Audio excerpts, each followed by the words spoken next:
আমরা যদি আমাদের জ্ঞান বুদ্ধি বিবেক দিয়ে এবারের ভোটগুলো দেই, সেক্ষেত্রে এটা গোটা বাংলাদেশের জন্য জয় হবে। একটা প্রাইম মিনিস্টার চাইলে গোটা দেশটাকে উন্নয়ন করতে পারে।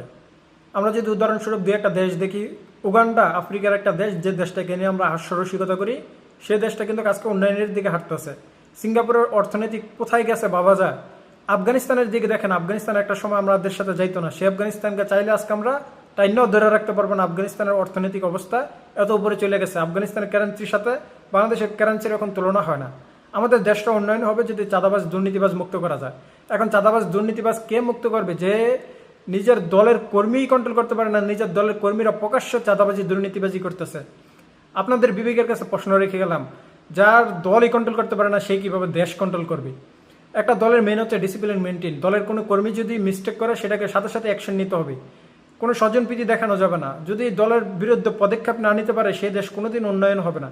দলের কর্মীদের বিরুদ্ধে স্ট্রং প্রতিবাদ করতে হবে।